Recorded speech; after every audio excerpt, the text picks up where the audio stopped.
বিমান দুর্ঘটনা বলবেন না আমাদের শিশু হত্যা বলবেন? গত 20 বছরে 15 বছরে বিমান বাহিনীর প্রশিক্ষণের টাকা কোথায় গেছে আমরা হিসাব চাই। আমাকে জনগণ জানতে চাচ্ছে, আমাকে অনেক অফিসার ফোন করে বলতেছে বলেন না করে জানতে চাই কেন প্রশিক্ষণের টাকা ব্যয় করা হচ্ছে না, কেন উইদাউট ইনস্ট্রাক্টর অন সলো ফ্লাইটে পাঠিয়ে দেওয়া হলো তাকে, কি কারণে?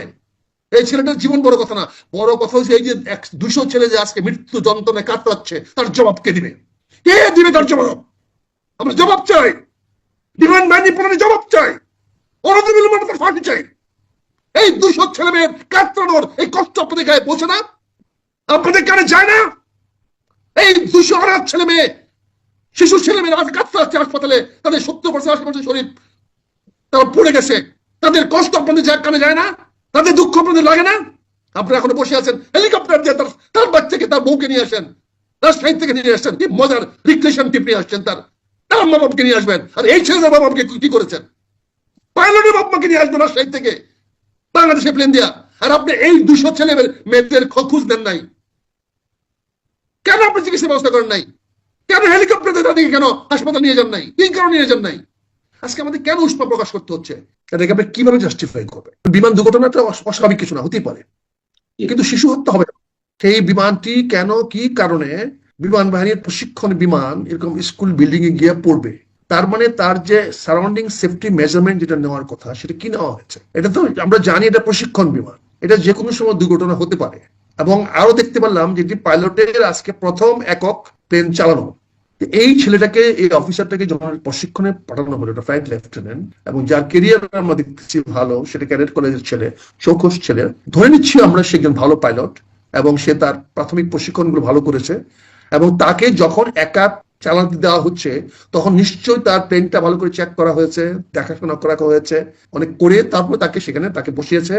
তারপরে তার ইনস্ট্রাক্টর নিশ্চয়ই তাকে গাইড করেছে, তাকে বলেছে এবং পরিচালনা করার জন্য তাকে পাঠিয়েছে। এমন তো না সে স্কুলের ছেলের মতো ঘর থেকে বেরিয়ে মা বাবার অগোচরে সাইকেলটা নিয়ে বেরিয়ে পড়লো। এখন তো ধরুন প্রশিক্ষণ আধুনিক হয়ে গেছে, এখন তো আপনি ডিজিটাল কন্ট্রোল করতে পারেন, বলতে পারেন। তবে একজন ইনস্ট্রাক্টর তো অবশ্যই পিছনে আছে, একজন ইনস্ট্রাক্টর তাকে প্লেনটা চেক করে দিয়ে তাকে ফ্লাই করার পারমিশন দিয়েছে।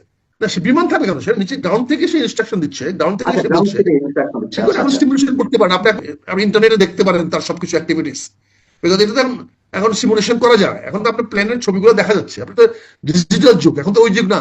ওই ছেলেটা কি করতেছে রাখতেছে এটা তো পুরো প্লেনটাও তো আপনার সিসি ক্যামেরার মধ্যে আছে, পাইলট তো দেখতেছে, তার যে ইনস্ট্রাক্টর পাইলট সেও তো দেখতেছে, তাকে ইনস্ট্রাকশন গুলো দেওয়া হচ্ছে, তাই দেখানো উচিত, তাই করা উচিত। কিন্তু এখন যদি যেভাবে আমাদের বিমান বাহিনীর বেপরোয়া ভাব দেখতেছি, যে সমস্ত কথাবার্তা আজকে শোনা যাচ্ছে, মানুষ বলতেছে, সেগুলো বলার আগে আমি বলতে চাই, আজকে কিন্তু আমরা আগামীকালকে জাতীয় শোক দিবস ঘোষণা করেছি, কিন্তু জাতীয় কোনো অ্যালার্টনেস দেখতে পাচ্ছি না।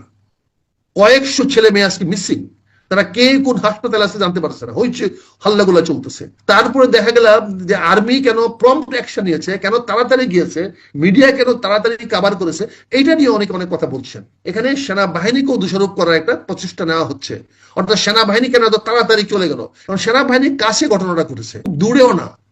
এখানে সেনাবাহিনী অলরেডি মাঠে আছে, তারা কি বসে থাকে অর্ডারের জন্য? তারা গিয়েছে, আমি সেটা যাচ্ছি।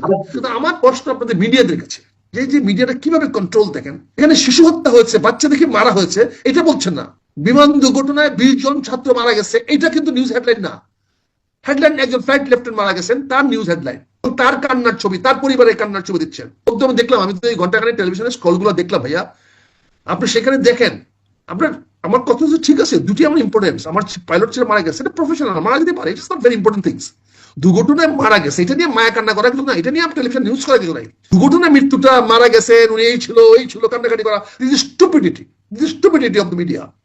সে অন ডিউটি, সে মারা যেতে পারে, সে ট্রেনিং করছে, সে রিস্ক তো আসছেই, মারা যেতে পারে, এটা অস্বাভাবিক কিছু, মারা যেতে পারে। এটা নিয়ে তো তার জীবনের এই ছিল, এই হইতো, ওই হইতে পারতো, এগুলা তো বলা যে রূপবারে কাহিনী বলা। বড় কথা হয়েছে আমার শিশুগুলাকে মারা হলো, এটা তো হত্যা করা হয়েছে, এই শিশুগুলাকে হত্যা করা হয়েছে। এখন যদি কেউ বলে পরিকল্পিত হত্যা করা হয়েছে, আপনারা ডিনাই করবেন কি করে? এখন যদি কেউ বলে দেশের রাজনৈতিক অবস্থা অস্থিরতা সৃষ্টি করার জন্য, দেশের সরকারকে মানে নড়েচড়ে বসার জন্য, সরকারকে চ্যালেঞ্জের মধ্যে ফেলার জন্য এই শিশু হত্যা করা হয়েছে। আজকে আমরা দেখেন বার্নিং ইউনিটে একটা হাসপাতাল আসছে, আমি জানি না আপনারা এটা আনবেন কিনা। আপনি বলেন যে বার্নিং ইউনিট হাসপাতালটা করে কি সামন্তলাল কোনো পাপ করেছিল? তার পাপ হয়েছে, সে কেন শেখ হাসিনার মন্ত্রণালয়ে গেল? আরে বাবা, শেখ হাসিনার মন্ত্রণালয় তো সেনা প্রধানও ছিল, শেখ হাসিনার মন্ত্রণালয় তো অনেক সচিবরা ছিল, শেখ হাসিনার তো অনেক পুলিশ অফিসার ছিল, অনেক মিলিটারি অফিসার ছিল, তাহলে তাদের কি হচ্ছে? এখন সামন্তলালকে আপনারা আজকের এই ক্রাইসিস পর্যন্ত তাকে আপনারা নিয়ে আসেন নাই, যে একজন এক্সপার্টাইজ বিল্ড আপ করছে। এবং আপনারা জানেন যে গত সাভারের বার্নিং কেসের পরে তার যে আউটস্ট্যান্ডিং পারফরমেন্স, না আমাদের তো আরো সামন্তলাল ছাড়া, কিন্তু সামন্তলাল তো আমাদের যদি গ্রেফতার করা হয়েছে, সে বোধহয় গ্রেফতার আছে, তাকে তো আমরা হাসপাতাল থেকে এনেও তাকে চিকিৎসা করাতে পারতাম, বা তাকে আমরা যদি আজকে আমার জাতীয় প্রয়োজনে তাকে সাধারণ ক্ষমা ঘোষণা করে ঘোষণা দিতে পারতাম। আপনি আসেন, দেখেন আপনি এই যে আমাদের রাজনীতিটা প্রতিহিংসা রাজনীতি শুরু হয়েছে আজকে, কষ্ট লাগে। এই ছেলেগুলোর কি অপরাধ, কি অপরাধী বাচ্চাগুলা যারা আপনার নিরাপত্তা পারলেন না, তারা স্কুলে পড়াশোনা করতে গেছে, তার স্ত্রী ফরির ছেলেরা ক্লাসরুমে বসে আপনাদের দুর্ঘটনার কারণে মারা যাবে, আর আপনারা এখানে টেলিভিশনে আপনার নাচ গান দেখাবেন, আপনারা বিভিন্ন অনুষ্ঠান করে বেড়াচ্ছেন, আপনারা আলোচনা করে বেড়াচ্ছেন। আমরা দেখলাম না আমার প্রধান উপদেষ্টা সাহেব দৌড়ে সেখানে যেতে, দেখলাম না আমার স্বরাষ্ট্রমন্ত্রী সেখানে যেতে, আমি দেখলাম না আমার স্কুল এডুকেশন শিক্ষামন্ত্রী সেখানে যেতে।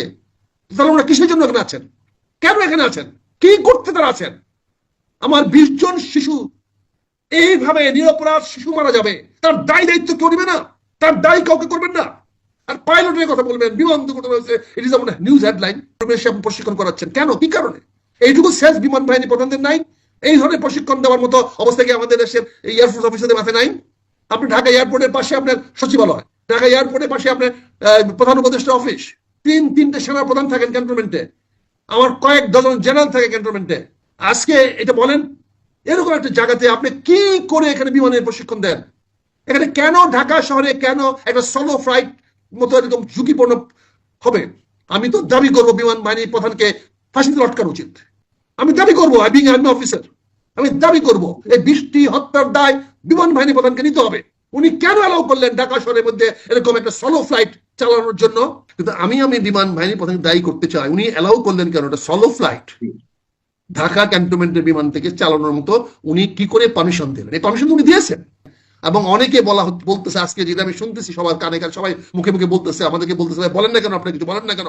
প্রশিক্ষণের টাকা নাকি ব্যবহার করা হয় না, বিমানের যে প্রশিক্ষণ টাকা দেওয়া হয় সেগুলো দিয়ে তারা ওই ডেকোরেশন পিস বানায়। ঢাকা ক্যান্টনমেন্টের বিভিন্ন বিমান বাহিনীর বিভিন্ন ইমারতের তারা ট্রেনিং এর টাকা দিয়ে তারা ইমারত বানায়। এটা আমি জানি না কতটা সত্য, কিন্তু আমাকে জানাচ্ছে অনেকে যে আপনারা এগুলো বলেন না কেন, আপনারা এগুলো দেখেন না, আপনাদের চোখ নাই, কি হচ্ছে এগুলো? আপনারা সবাইকে অন্ধ হয়ে গেছেন, সবাইকে ভীত হয়ে গেছেন। বিমান বাহিনী প্রধানকে আমাদের ভয় করতে হবে, সেও বাঘের বাচ্চা হয়ে গেছে বাংলাদেশে, তাকে আমাদের ভয়ে ভীত থাকতে হবে। ঢাকা ক্যান্টনমেন্টের মধ্যে সে যা কি করতেছে এগুলা আপনি যদি দেখেন স্যার, টাকা সারা কুর্মিটোলা এয়ারপোর্টটাকে সে কি বানিয়েছে? একটা পার্ক বানিয়ে ফেলেছে সে। কেন বানিয়েছে? এবং সেখানে সাধারণ মানুষ যেতে পারে না। কার জন্য? তোমার কে দিয়েছে এগুলো? এবং এই প্রশিক্ষণ বিমান সোলো ফ্লাইট স্যাংশন দিয়েছেন বিমান বাহিনী প্রধান, এবং তাকে সাহায্য করতে গিয়ে আজকে সেনার প্রধান পর্যন্ত কন্ট্রোভার্সি হয়ে যাচ্ছে। সেনার প্রধানের উপরে আঙুল তুলতেছে মানুষ। আর সেনা প্রধান কেন তাড়াতাড়ি প্রম্পটলি গিয়ে রেস্কিউ অপারেশনে গেল? রেস্কিউ অপারেশন তো করার কথা এয়ারফোর্স, রেস্কিউ ফ্লাইট কেন গেল না? সঙ্গে সঙ্গে হেলিকপ্টার কেন গেল না? সঙ্গে সঙ্গে হেলিকপ্টার গিয়ে ওখানে কেন তারা স্মোক দিয়ে স্কুলের উপরে দিয়া কেন ফেলানো হলো না? কেন সেখানে কার্বন ডাইঅক্সাইড নিয়ে ফেলে দিয়ে ওগুলোকে বন্ধ করা হলো না? কি কারণে হলো না? তার হেলিকপ্টার কোথায় ছিল? এত কাছাকাছি কেন যেতে পারলো না? এগুলো বিমান বাহিনীর প্রধানকে জবাব দিতে হবে, আমাদের কথা বলতে হবে। আমরা একদম ভীত হয়ে থাকলে তো হবে না। কেন এগুলো বলতে হচ্ছে? দেশটা কি হয়ে গেছে? ফ্রি স্টাইল হয়ে গেছে, যার যা খুশি।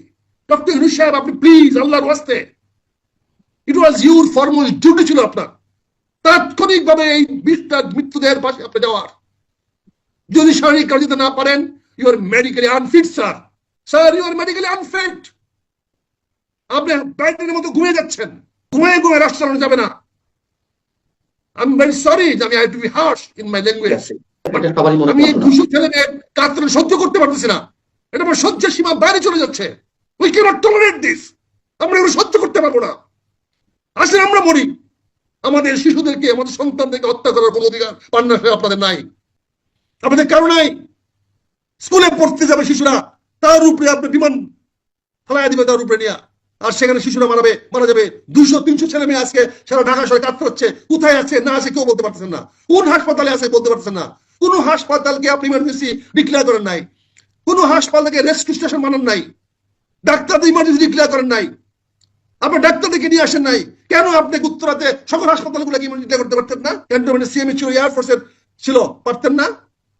আপনি ওখানে সামন্তলাল না আসে পারতেন, সামন্তলাল, কিন্তু আপনি বাণী ইউনিটে অনেক ডক্টর আছে, কেন আপনি সদস্য অ্যাম্বুলেন্স দিয়ে তাদেরকে সরাসরি নিয়ে গেলেন না?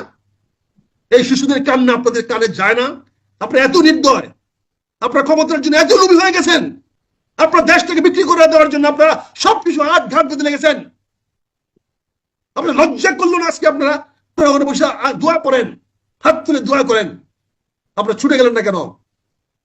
আপনার সমন্বয় কি বলেন আপনারা, আপনারা কি করবেন? দেশের সংস্কার করবেন। এই সংস্কারবাদীরা ছুটে গেলেন না কেন আপনার সেখানে দেখতে? ওরা দোয়া করেন, আপনি হাত তুলে দোয়া করলে একেবারে ওরা ভালো হয়ে যাবে কেন? বৌদ্ধবাজি করেন, বৌদ্ধবাজি দেখেন আপনারা। কাজে আপনাদেরকে আমি তীব্র ভাষায় প্রতিবাদ জানাচ্ছি এবং তীব্র ভাষায় আমি বিমান বাহিনী প্রধানের শাস্তি কামনা করছি।